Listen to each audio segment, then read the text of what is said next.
Dontnod's been on a real tear these past few years. Life is Strange did holy shit good for them. It gave them the paper, boosted their reputation, and allowed them to branch out. Vampire, Life is Strange 2, and Twin Mirror all owe their existence to Life is Strange.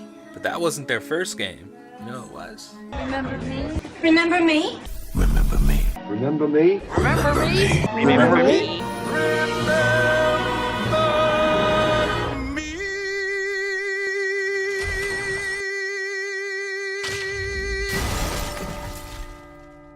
Remember Me, released in 2013 under Capcom's banner, was the first game Dontnod ever made. Cool, huh? What, can't you tell? Look, once you get past the budget and the art style reminiscent of Capcom's in-house style, you'll understand.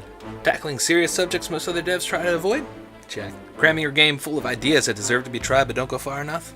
Check. A game mechanic that reflects on the protagonist's wants and desires? Check. Mediocre voice acting? Johnny wants my heart for Christmas. You know that, huh, Tommy? All the Dontnod tendencies show up in one way or another. And make no mistake, Remember Me is a hodgepodge of ideas that sometimes doesn't work.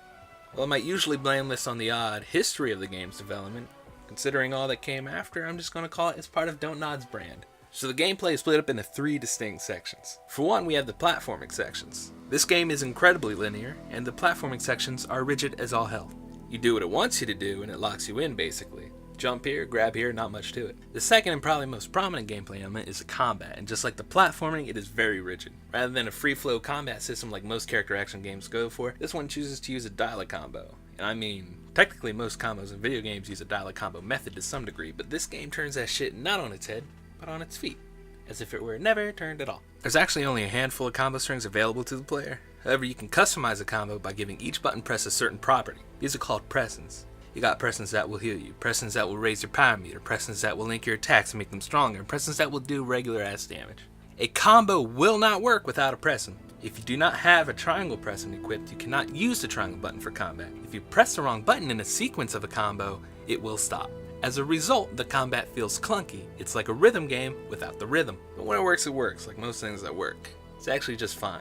The fact that the presents have a designated role in a combo does make it feel like you are doing 100 things at once with ease if you get a combo down, but it's not earth-shattering. However, this game has one awesome trick, the third major gameplay element and its most rare occurrence, memory remix.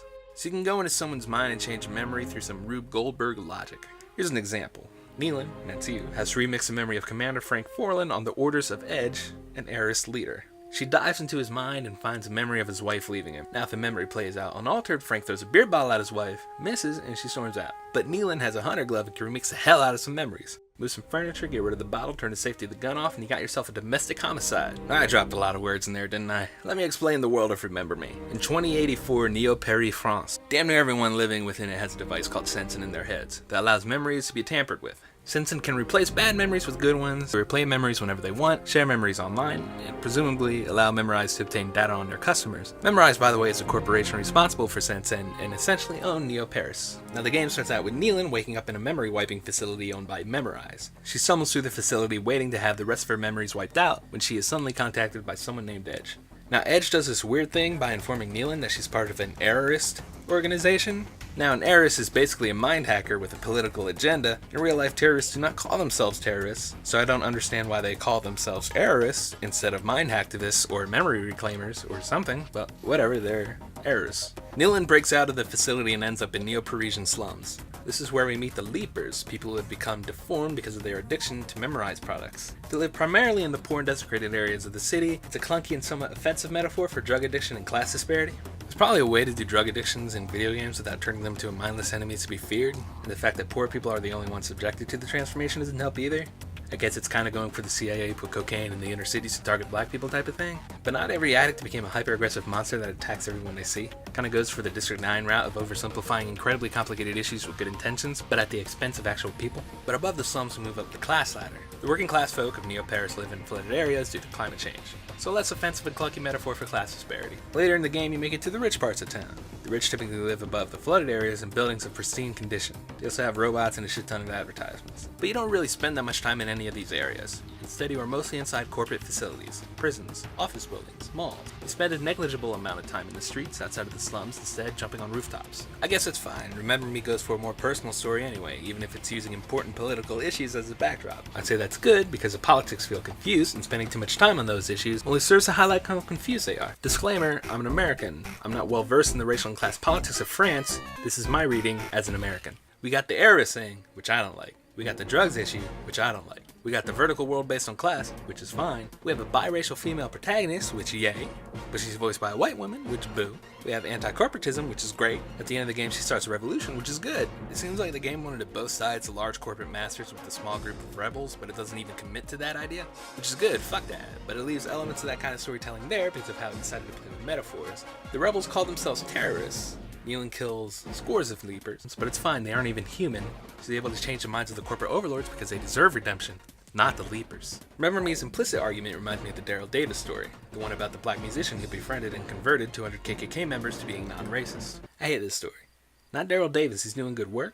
I hate its place in the political discourse. Usually some white liberal or some racist Nazi or some racist Nazi sympathizer posts a story when someone of color responds to racism with anger.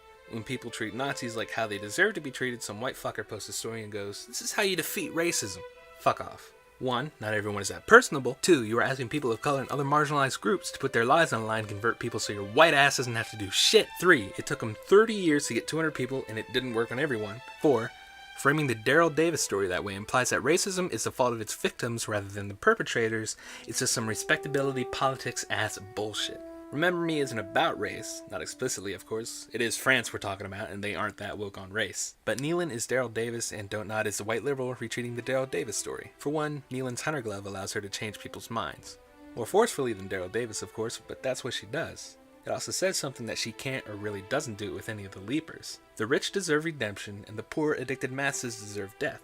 Okay, it's a twisted progressivism done at the expense of the marginalized. This isn't the intent. Considering later Dontnod works, they would definitely hate this reading, but it kinda makes that argument. Metaphors are messy because they can't be one-to-one, especially when handled by privileged classes. The mages in Dragon Age are treated like second-class citizens, but they actually are a danger to society because all of them are gateways that humans can utilize. There works on Brightside with a great evil, so they deserve to be punished. The predators in Zootopia are feared because they love meat. All of these inadvertently blame the victims for their own suffering, and all of them are meant to be allegorical for real-life events and or modes of thought. Same with Remember Me. A group of mostly white, mostly male Parisians doing their best will make mistakes. That's what I like about Dontnod. They fail and then they try to do better. Life is Strange brought the scope of its narrative inward, and Vampire does almost everything this game tries to do but better. Again, it's Dontnod's first game, but maybe actually hire people affected by the issues you are speaking towards. Looking at you, Life is Strange 2's story about police violence towards people of color told by white men. Remember me, though I have to say goodbye. Remember me, don't let it make you cry. For even if I'm far away, I hold you in my heart. I sing a secret song to you each night we are apart. Remember me, though I have to travel far. Remember me, each time you hear a sad guitar. Know that I am with you the only way that I can be. Until you're in my arms again. Remember